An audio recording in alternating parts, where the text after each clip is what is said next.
Right, so hello and welcome back to Books and Things, and welcome to another video, and welcome to another Jane Austen July video. Today I thought I would make a video talking about ways in which Jane Austen's life influenced her books.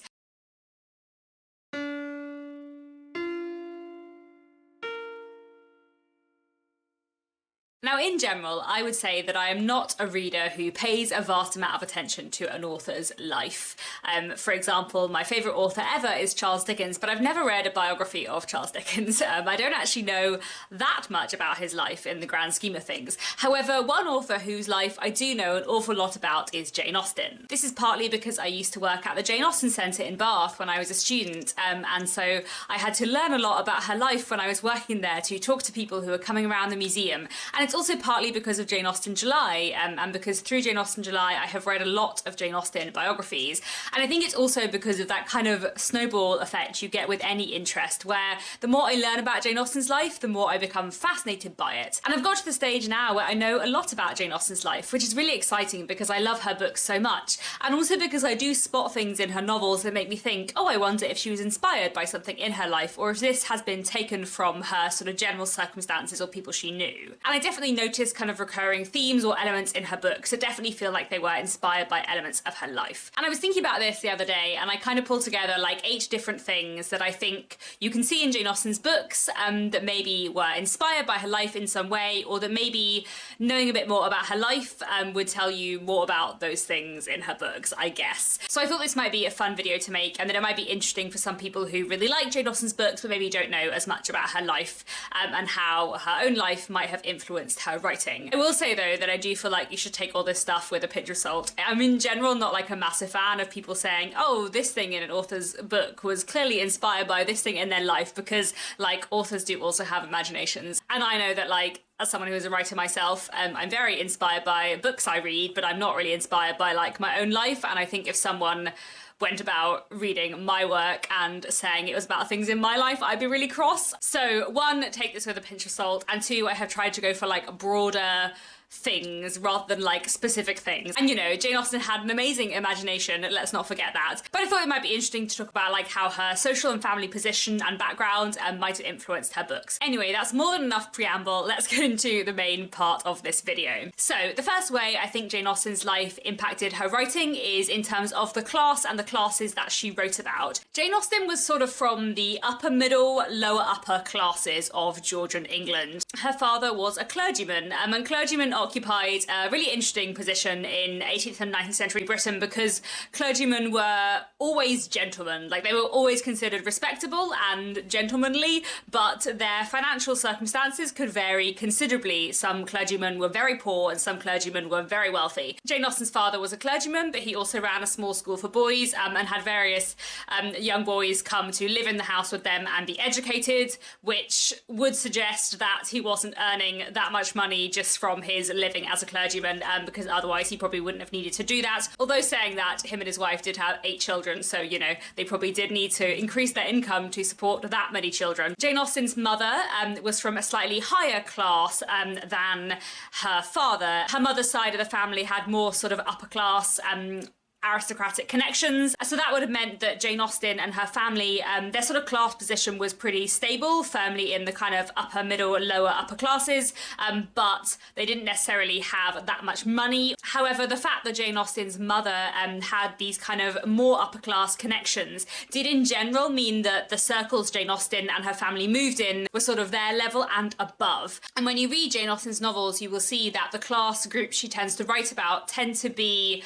the upper middle class and the lower upper classes, but in general she is more focused on the lower upper classes than she is on the upper middle classes. In general, in Jane Austen's books, she is focused on the social groups that she lived amongst and knew. When you read Jane Austen's novels, you do not encounter the sort of proper aristocracy. You do not encounter dukes and earls and viscounts and marquises, but you do encounter baronets and knights, such as Sir Walter Elliot or Sir William Lucas. I think the closest we get to like proper aristocracy is Colonel Fitzwilliam, who is the youngest son of an earl. So he is not going to inherit the earldom, but his father is an earl, and that's like the closest we get to proper aristocracy in Jane Austen's books. I realise I should explain a bit more about class and title because these things are a bit hard to get your head around, but basically there were kind of two levels of titled people at this time. So there is the proper aristocracy who are called Lord, and they sit in the House of Lords. So these are dukes, viscounts, marquises,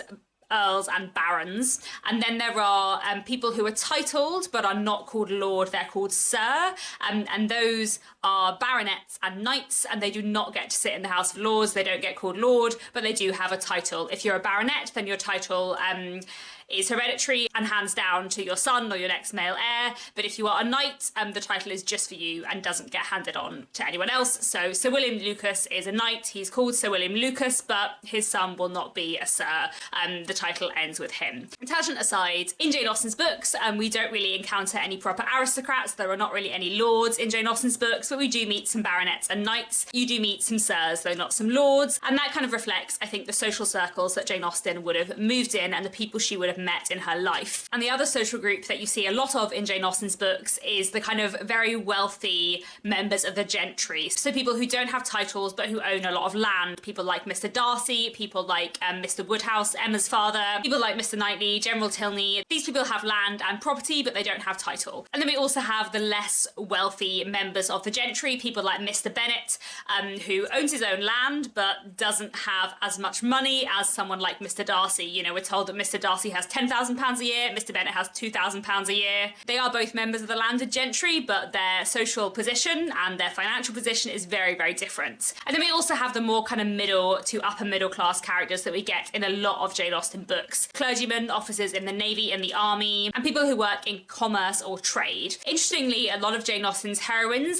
kind of come from like one or two steps above her on the like social hierarchy. Someone like Anne Elliot was the daughter of a baronet, or Elizabeth Bennet or Emma Woodhouse, who are daughters of members of the gentry, people who own their own land. They are from a slightly different class to Jane Austen, but they're from a class that Jane Austen interacted with a lot. And actually the character who has the most similar class background to Jane Austen is Catherine Morland from Northanger Abbey. She, like Jane Austen, is a clergyman's daughter and one of a very big family of a lot of children without much hope of inheriting a big fortune. Catherine Morland is Jane Austen's most middle-class heroine, and she is the heroine whose own social background most accurately reflects Jane Austen. And that's something that I find really interesting, that Jane Austen, often chose to write about people who were slightly above her in the social spectrum, which I think is partly because of her mother's kind of higher class connections, and because her father was a clergyman, which was a kind of complicated social position, as I've explained. So often she would have been interacting with people who were from a slightly higher class than her own. Her brother Edward also ended up being a member of the gentry, which would have brought her more into contact with those kind of classes. But I'm going to talk a bit more about Edward later on in this video.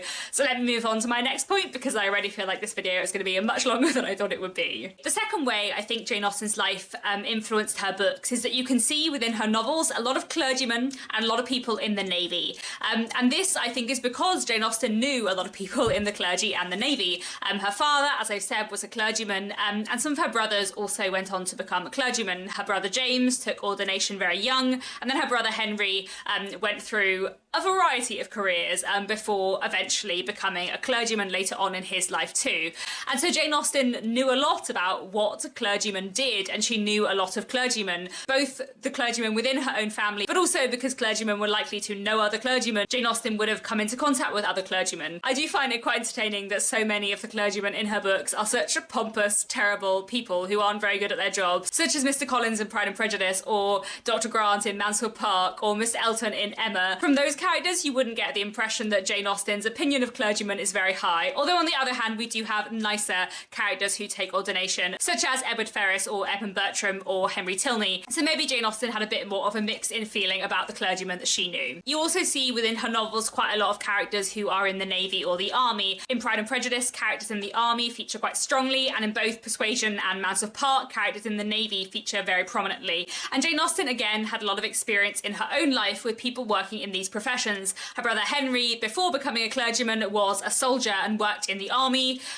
He was also a banker for a while and also acted as Jane Austen's literary agent. He just did a lot of things. He was great. Anyway, two of her brothers were in the Navy, Frank and Charles, and you can really see how her knowledge about the Navy seeps into her work. I think it's really interesting to see how the jobs that her brothers and her family did kind of influenced Jane Austen's work and the jobs that the characters in Jane Austen's books do, because those would have been the jobs that she knew about. Of course, they were also some of the kind of main jobs that people of her social class did, but I do think it's fun to imagine Jane Austen's brothers like talking to her about their careers and her keeping details in her head to put into her books. The third thing about her life that I can imagine really influenced her novels was her close sibling relationships. Jane Austen was one of 8 siblings. She had a lot of siblings. She had 1 sister and 6 brothers. Her friendship with her sister Cassandra was clearly one of the kind of really central and important relationships of her life, but also you get a really strong sense in her letters of her friendship with Henry and Frank as well, and Edward had a really important part to play in her life too. And thinking about Jane Austen as one of a big family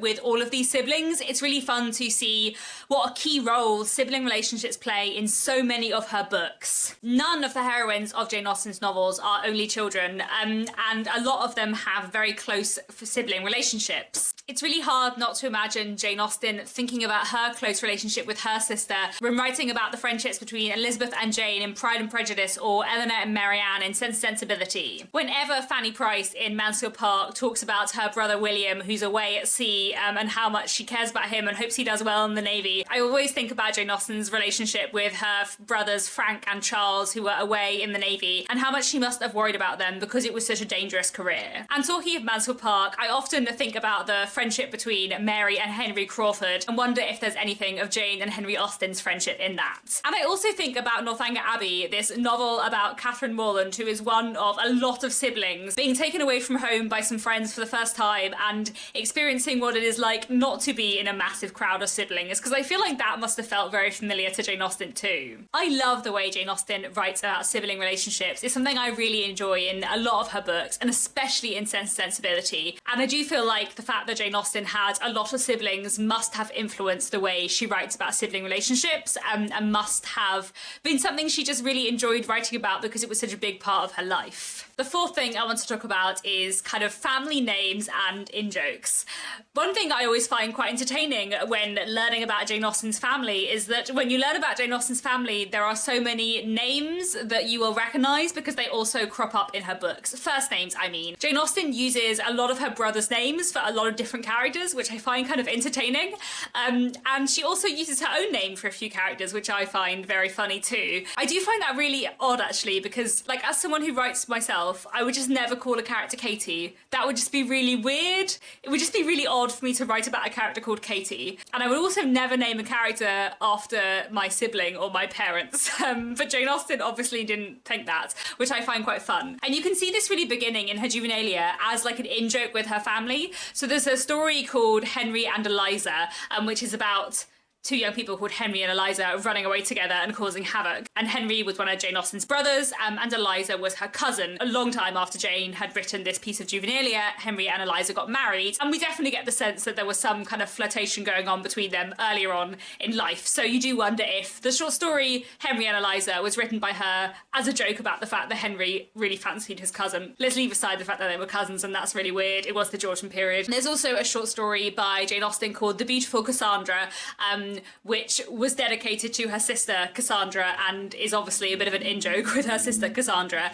Interestingly, she didn't name any characters Cassandra in the rest of her work after her juvenilia. There are no characters called Cassandra in her books, but there are quite a few Janes, and I find the characters that Jane Austen chose to call Jane very entertaining, because the 2 characters she chose to call Jane are Jane Fairfax from Emma and Jane Bennet from Pride and Prejudice, both of whom are like really quiet, unassuming, lovely people who think well of lots of people, which if you read Jane Austen's letters was definitely not Jane Austen. Like, she was nothing like that at all. There's a good meme which you see going around every now and then on Twitter about Jane Austen choosing the like nicest, most beautiful character in the whole of Pride and Prejudice and calling her Jane.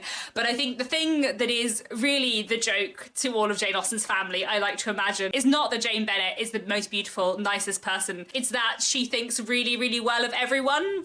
And Jane Austen definitely didn't. Like, if you read Jane Austen's letters, she did not think well of everyone at all. She had very strong opinions, and actually the Jane Austen you get a sense of in her letters would be far more likely to make an Emma Woodhouse faux pas and say something really rude to someone than she would be to think well of everyone. And of course, it's very difficult to know what Jane Austen was actually like, and the version of herself in her letters to her sister is not necessarily the version of herself that everyone else saw. Maybe Jane Austen was very polite to everyone and just sneakily rude about other people when talking to her sister. That also seems perfectly plausible. But I do find it very funny that she named Jane Bennet after herself. And I do wonder if that was a bit of an in-joke with her family about the fact that she was very different to Jane Bennet. And on the other hand, maybe it was something to do with her anonymity. You know, she wasn't publishing books under her name, and maybe she thought that people she knew might recognise her voice in her books and put a character called Jane in to throw them off the scent. I've no idea.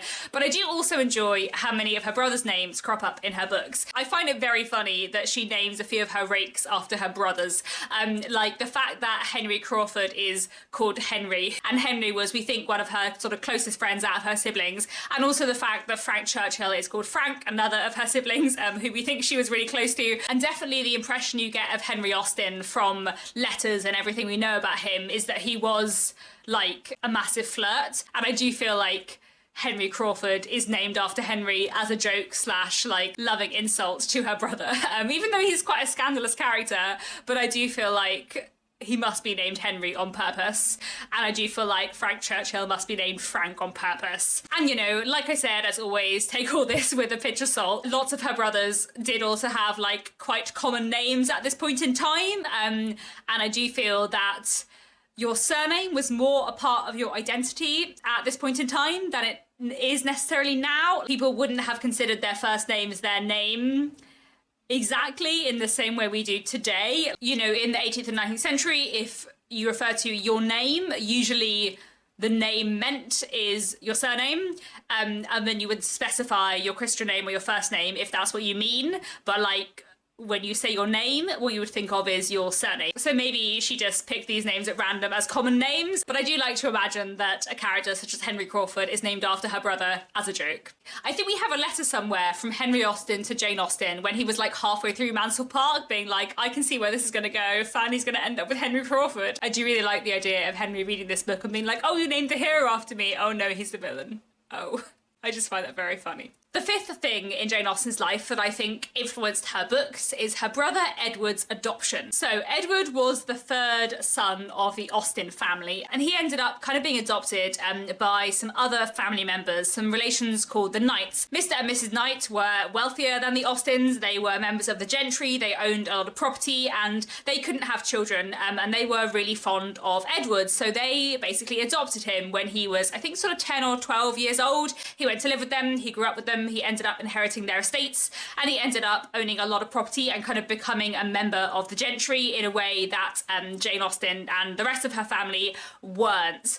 He had a lot more security and stability than the rest of the family and was by far the kind of wealthiest of the lot. And this fact of a child being adopted by wealthier relations while their own parents are still alive is something you see in two different Jane Austen novels. In Mansfield Park, we have Fanny Price, who at a young age is removed from her parents and her siblings and sent to live at Mansfield Park, the home of her wealthy aunt and uncle. And in Emma, we also have Frank Churchill, who, after the death of his mother, though while his father is still alive, is taken into the home of the Churchill family, some other relations who end up adopting him and raising him to become their heir, to the extent that Frank changes his name from Frank Weston to Frank Churchill. And actually, Jane Austen's brother Edward changed his name from Edward Austen to Edward Austen Knight. So he took on the names of the people who had adopted him. And this was something that did happen amongst the gentry, because the whole kind of like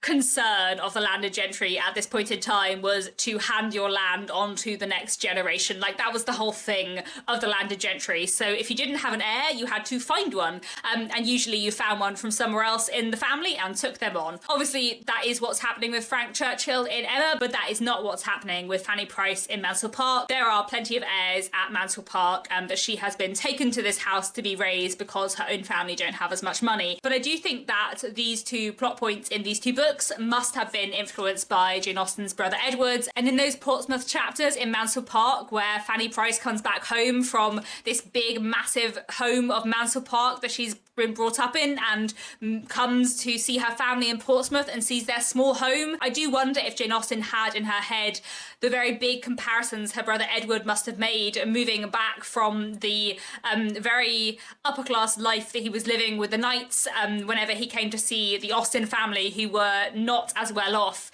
And it's really interesting to think about how that kind of big event in their family influenced Jane Austen's writing and certain plot points in her books. The sixth thing I wanted to talk about is that I think Jane Austen's books are very influenced by the places that she lived. Most of her novels are set in sort of small rural villages and towns, or in Bath, and those really are the places that Jane Austen lived. She also lived briefly in Southampton, and also travelled quite a lot to Portsmouth to see her brothers, and I do think the Portsmouth chapters in Mansell Park must be very influenced by her time visiting Portsmouth and also her time living in Southampton. Jane Austen was born in 1775 and grew up in the village of Steventon in Hampshire. She spent most of the first 25 years of her life living in Steventon, sometimes going to visit friends or family elsewhere, but that was mostly where she spent her life, until her father retired from the church and decided to move his family to Bath.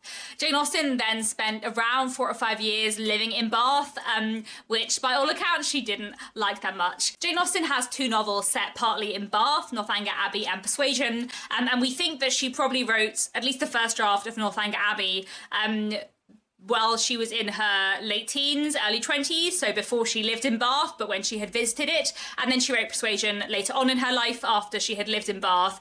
And I definitely think if you look at the more positive depiction of Bath in Northanger Abbey and the more negative one in Persuasion, maybe that does give you a sense of Bath going down in Jane Austen's estimation while she lived there. After the death of Jane Austen's father, her mother and her sister moved around for a while, living with various relations before they eventually settled down in Chawton in 1809. Chawton House was one of the estates that her brother Edward Austen Knight owned, and he let his mother and 2 sisters and a family friend of theirs live in Chawton Cottage, which was part of his estate there, in the kind of same way that the Dashwoods live at Barton Cottage in Sense and Sensibility, where Sir John and Lady Middleton kind of live at the big house, and there at the cottage was a very similar setup in Chawton. And Jane Austen ended up living in Chawton for most of the rest of her life, until shortly before her death, when she moved to Winchester for medical treatment before dying in 1817.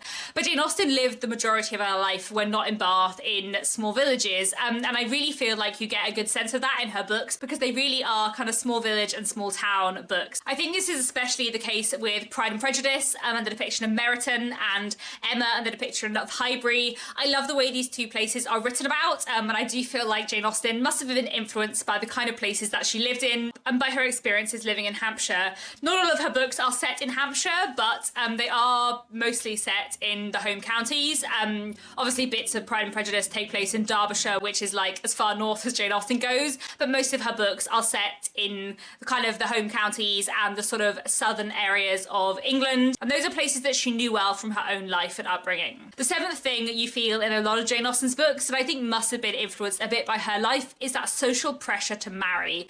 Jane Austen and her sister Cassandra, neither of them ever married. Cassandra was engaged for several years before her fiancé Tom Fowles sadly passed away, and Jane Austen was also briefly engaged for 12 hours when she accepted a suitor and then the next day decided that she had changed her mind and didn't actually want to marry him, and that was the closest Jane Austen ever got to matrimony. And I know that some people think that it's sad that Jane Austen, this writer of amazing love stories, might not have had a great love story of her own, but at the same time Jane Austen's niece Anna also was an aspiring aspiring author, and then she got married and never wrote any books. So maybe if Jane Austen had got married, we would not have any Jane Austen novels. And I think it is complete objective fact to say that without Jane Austen's novels, the world would be a less good place. So let's maybe be happy that Jane Austen didn't get married, because at least she definitely had time to write her books. Leaving that point aside for a second, I definitely think that Jane Austen and her sister Cassandra as well must have felt that pressure to marry. One of the reasons we think why Jane Austen's father chose to move the family to Bath after he gave up his living and handed it over to his son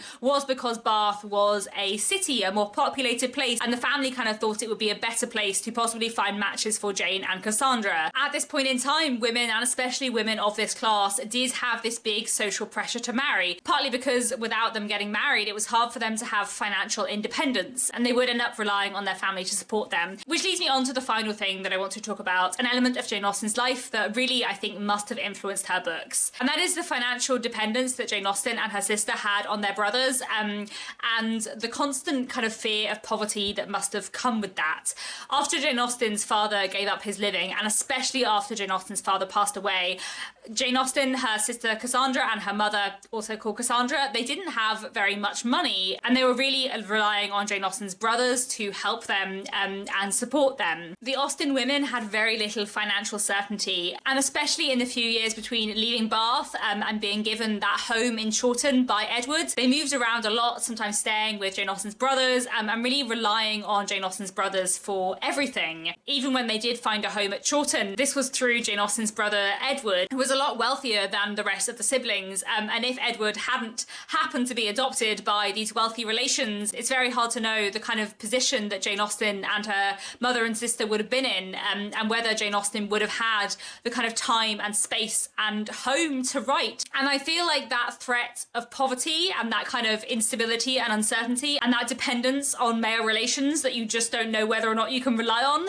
I feel like that is something you definitely see in her books, especially in Sense, Sensibility and Pride and Prejudice. And we think that she wrote the kind of initial drafts of these books when she was younger, when her social position might have felt a bit more secure, I guess. But we know that she also rewrote and edited them when she was living in Chawton later, when she must have had a real insight into the kind of complicated position that the women are in these books. And I think especially a lot about the beginning of Sense, Sensibility, and these women who are forced to leave their home and kind of embark on a new life, and these women who are quite reliant on the kindness of their male relations. Because I feel like that complicated social position and that frustrating lack of independence, which you see in Jane Austen's books, is something that Jane Austen must have been very familiar with herself. So I think that is finally all I want to say. And this video has been so much longer than I intended. I was like, this would be a quick 10-minute video, and now I feel like I've gone on for like a full hour. But I just had a lot to say about Jane Austen's life and her books, and how her life might have influenced her books. As I said, this video is not to be taken too seriously. Jane Austen also had a wonderful imagination, and who knows what in her life did or didn't influence her books. But I just thought this might be a fun way of telling you a bit more about Jane Austen's life while also talking about some interesting elements of her books. I hope this has been an interesting video. Please do let me know down in the comments if you found this interesting, and if you're someone who knows a lot about Jane Austen's life, or the other things you spotted in her books that you think were influenced by particular things in her life. I'd be really curious to know. Otherwise, that's all for now. Thanks so much for watching, and I'll be back very soon with another bookish video.